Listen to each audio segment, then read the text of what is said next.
ನಮಸ್ತೆ ಎಲ್ಲರಿಗೂ. ತುಂಬ ಜನ ಕರೆ ಮಾಡ್ತಿದ್ರು ಜ್ವಾಲಾಮುಖಿಯನ್ನು ನಿಮ್ಮ ಆಡಿಯೋ ಹಾಕಿದ್ದಾನೆ ಅಂತ. ಜ್ವಾಲಾಮುಖಿಯನ್ನು ಹಾಕಲಿ, ಚಕ್ರವರ್ತಿ ಹಾಕಲಿ, ಅವನ ಅಪ್ಪ ಬೇಕಾದರೂ ಹಾಕಲಿ, ನಾನು ಅವನಿಗೆ ಹೇಳಿದ್ದೀನಿ ವೈರಲ್ ಮಾಡು.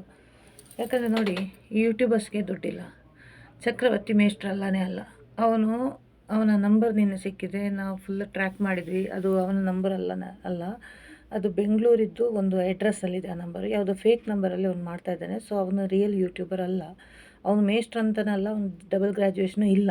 ಯಾಕಂದರೆ ಅವನ ಯೋಗ್ಯತೆ, ಅವ್ನು ಮಾತಾಡೋ ರೀತಿ ಯಾವುದು ಟ್ಯಾಲಿ ಆಗಲ್ಲ. ಅವನು ಯಾವುದೊಂದು ಮನೆಯಲ್ಲಿ ಕೂತ್ಕೊಂಡು ಮುಸ್ಕ ಹಾಕಿ, ಕನ್ನಡಕ ಹಾಕಿ, ಟೊಪ್ಪಿ ಕನ್ನಡಕ ಹಾಕಿ, ಯಾವತ್ತೊಬ್ಬ ವ್ಯಕ್ತಿ ಮುಖ ತೋರಿಸಲ್ವೋ, ಅವನ ಕಣ್ಣು ತೋರಿಸಲ್ವೋ, he is a culprit. So ಇವನೊಬ್ಬ ಸೋಷಿಯಲ್ ಮೀಡಿಯಾ ಇನ್ಫ್ಲುಯೆನ್ಸರ್. ಏನೋ ಒಂದು ಯೂಟ್ಯೂಬಲ್ಲಿ ಹೊಟ್ಟೆ ತುಂಬಿಸ್ಕೊಳ್ಳಿ. ನನ್ನ ಹೆಸರಲ್ಲಿ ತುಂಬ ಜನ ದುಡ್ಡು ಮಾಡಿದ್ದಾರೆ. ನನ್ನ ಹೆಸರು ಹೇಳ್ಕೊಂಡು, ಸೊ ನನ್ನನ್ನು ಕಂಟೆಂಟ್ ಮಾಡಿಕೊಂಡು ತುಂಬ ಯೂಟ್ಯೂಬರ್ಸ್ ದುಡ್ಡು ಮಾಡಿದ್ದಾರೆ. ನಾನು ಅಕ್ಷರ ಮೀಡಿಯಾ ರಾಜಮೌರಿ ಅವರಿಗೂ ಹೇಳಿದ ಅದೇ, ಸರ್ ಎಷ್ಟಾಯಿತು ವ್ಯೂ, ಎಷ್ಟು ಸಿಗುತ್ತೆ ಸರ್ ಅಂದೆ. ಯಾಕೆ ಮೇಡಮ್ ಅಂತ ಹೇಳಿದ್ರು. ಸರ್ ನನ್ನದೊಂದು ಭಿಕ್ಷೆ ಇರಲಿ ಸರ್ ನಿಮಗೆ ಅಂತ ಹೇಳಿದೆ.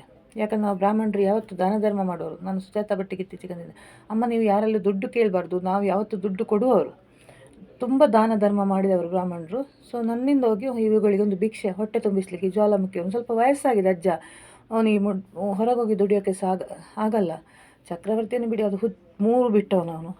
ಸೊ ಒಂದು ಸ್ವಲ್ಪ ಮಾತಾಡ್ತಾ ಇರಲಿ, ದುಡ್ಡು ಮಾಡಲಿ ನನ್ನ ಹೆಸರಲ್ಲಿ, ಅವನ ಮಗಳಿಗೆ ಸ್ವಲ್ಪ ಹೊಟ್ಟೆಗೆ ತುಂಬಿಸಲಿ, ನನಗೊಂದು ಪುಣ್ಯದ ಕೆಲಸ ಅಲ್ವ ಅದು.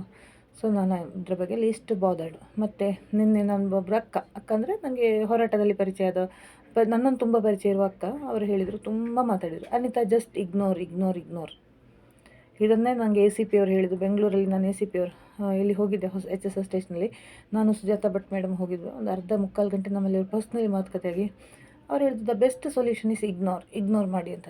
ಸರ್ ನಾನು ಇಗ್ನೋರ್ ಮಾಡ್ತೀನಿ, ನಾನು ಯಾರ್ದು ವೀಡಿಯೋ ನೋಡಲ್ಲ ಸರ್, ನಾನು ಪ್ರೊವೋಕ್ ಆಗಲ್ಲ. ಬಟ್ ಕೆಲವರು ನಿಮ್ಗೆ ಕೌಂಟ್ರ್ ಕೊಡಿ, ಅವರು ಇಲ್ಲಾಂದ್ರೂ ಮಾತಾಡ್ತಾ ಇರ್ತಾರೆ ಅಂತ ಹೇಳುವಾಗ ನಾನೊಂದು 10 ನಿಮಿಷದ ವೀಡಿಯೋ ಮಾಡಿ ಹಾಕ್ತೀನಿ ಸರ್, ಅಷ್ಟೇ. ನನಗೆ ಬೇರೇನು ಇವುಗಳ ಹಿಂದೆ ಹೋಗಿ ನನಗೇನು ಆಗಲಿಕ್ಕಿಲ್ಲ, ನನಗೆ ತುಂಬ ಕೆಲಸ ಇದೆ ಅಂತ. ಸೊ ಅಕ್ಕ ನಿನ್ನೆ ನನ್ನಲ್ಲಿ ಒಂದು 2 ಗಂಟೆ ಮಾತಾಡಿದರು. ಮಂಗಳೂರಿನವರಂತೆ, ನನ್ನ ತುಂಬ ಗೊತ್ತಿರೋರು. ನೀನು ಯಾರು ಏನೇ ಹೇಳಿದ್ರು ಅವ್ರಿಗೆ ಬೇಜಾರಾಗುತ್ತಂತೆ, ನನಗೆ ಕಮೆಂಟ್ ಹಾಕಿ ಸಾಯಿಸೋರ್ತಾರೆ, ತೇಜೋದೆ ಮಾಡ್ತಾರೆ ಅಂತ.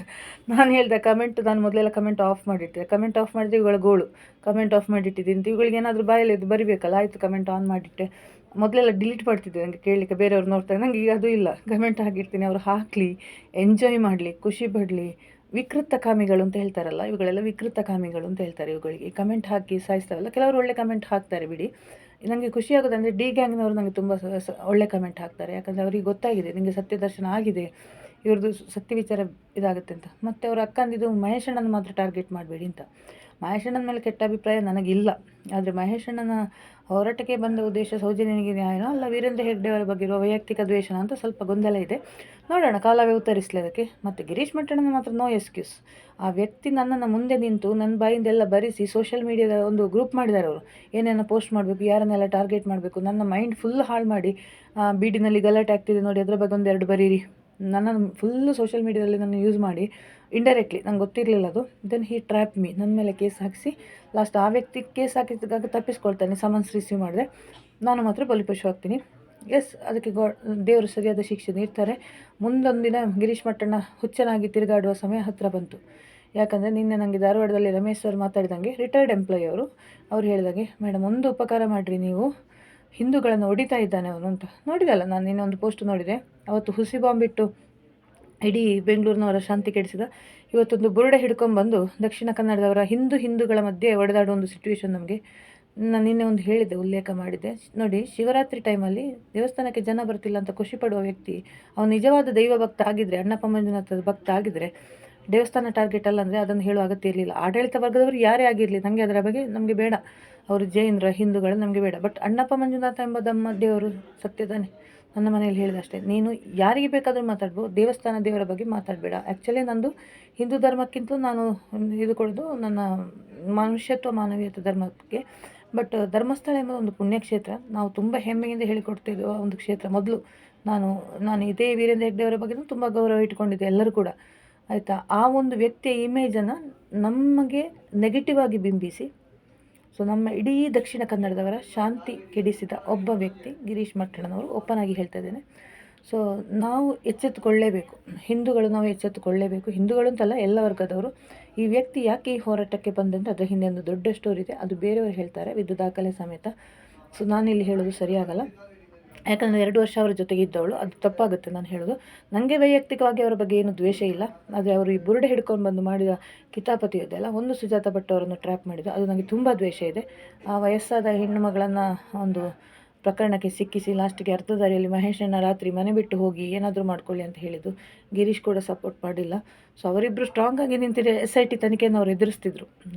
ನೀವು ಇಮ್ಯಾಜಿನ್ ಮಾಡಿ, ಒಂದು 62 ವರ್ಷದ ಹೆಂಗಸು, ಒಂಟಿ ಮಹಿಳೆ, ಯಾರೂ ಇಲ್ಲ, ಫೈನಾನ್ಷಿಯಲಿ ಸಪೋರ್ಟ್ ಇಲ್ಲ, ಸ್ಟೇಟ್ಮೆಂಟನ್ನು ತಿರುಚಿ ಕೊಟ್ಟರು ಅಂದರೆ ಅದಕ್ಕೆ ಕಾರಣ ಯಾರೂ ಅಲ್ಲ, ಮಹೇಶ್ ಶೆಟ್ಟಿ ತಿಮರೋಡಿ ಮತ್ತು ಗಿರೀಶ್ ಮಟ್ಟಣ್ಣನವರು, ಇವರ ಟೀಮ್ ಮಾಡಿರೋದು. ಅವರನ್ನು ಅರ್ಧ ದಾರಿಯಲ್ಲಿ ಕೈ ಬಿಟ್ಟರು. ರಾತ್ರಿ ಮನೆ ಬಿಟ್ಟು ಹೋಗು ಅಂದರೆ ಎಲ್ಲಿಗೆ ಹೋಗ್ಬೇಕು ರೀ ಅವರು? ಸೊ ಇದೆಲ್ಲ ತುಂಬ ಇದೆ ಕತೆ SITದು. ಆ್ಯಕ್ಚುಲಿ SITದು ಒಂದು ದೊಡ್ಡ ಹಿಸ್ಟ್ರಿನ ನಾನು ಹೇಳೋಕ್ಕಿದ್ದೀನಿ. ಈ ಬುರುಡೆ ಪುರಾಣದ ಪ್ರತಿಯೊಂದು ನಾನು ಮಾತಾಡಲ್ಲ ಅಂತ ಹೇಳಿದ್ದೆ, ನಾನು ಎಲ್ಲವೂ ಇಂಟರ್ವ್ಯೂಗಳಲ್ಲಿ ಹೇಳಿದ್ದೇನೆ, ಮಾತಾಡಲ್ಲ ನಾನು ಬುರುಡೆ ಪುರಾಣದ ಬಗ್ಗೆ ಮಾತಾಡಲ್ಲ, ಯಾಕೆ ನಂಗೆ ಅದು ಸಂಬಂಧಪಟ್ಟಿದ್ದಲ್ಲ ಅಂತ. ಬಟ್ ಇವಾಗ ಮಾತಾಡಲೇಬೇಕು ಅನಿಸ್ತದೆ, because it's A fake created story. ಯಾವುದೋ ಒಂದು ಗುಡ್ಡೆಯಿಂದ, ಬಂಗ್ಲೆ ಗುಡ್ಡೆಯಿಂದ ಒಂದು ಬುರುಡೆ ಇರುತ್ತೆ, ಸ್ವಾಭಾವಿಕ ಎಲ್ಲೋ ಒಂದು ಬುರುಡೆ ಸಿಕ್ಕಿರ್ಬೋದು. ದೊಡ್ಡ ಒಂದು ಷಡ್ಯಂತ್ರವನ್ನೇ ರಚಿಸಿದ್ದಾರೆ ಇವರು ಧರ್ಮಕ್ಷೇತ್ರದ ಹೆಸರನ್ನು ಹಾಳು ಮಾಡೋಕ್ಕೆ. ನಾನೇ ಹೇಳ್ತಾ ಇದ್ದೀನಿ ಆ ಟೀಮಲ್ಲಿ ಇದ್ಕೊಂಡು. ನಾನು ಒಬ್ಸರ್ವ್ ಮಾಡಿದ ಪ್ರಕಾರ, ನನ್ನ ಮನಸ್ಸಿಗೆ ಬಂದ ಪ್ರಕಾರ, ನಮ್ಮ ದಕ್ಷಿಣ ಕನ್ನಡದವನ್ನು ಒಡಿಲಿಕ್ಕೆ ಸ್ಟಾರ್ಟ್ ಮಾಡ್ತಾರೆ. ಈ ವ್ಯಕ್ತಿದು ಮೂಲ ಯಾದಗಿರಿ, ಇದು ಅವರು ಈ ವ್ಯಕ್ತಿದು ಮೂಲ ಅಂದರೆ ಉತ್ತರ ಕರ್ನಾಟಕ ಮೂಲ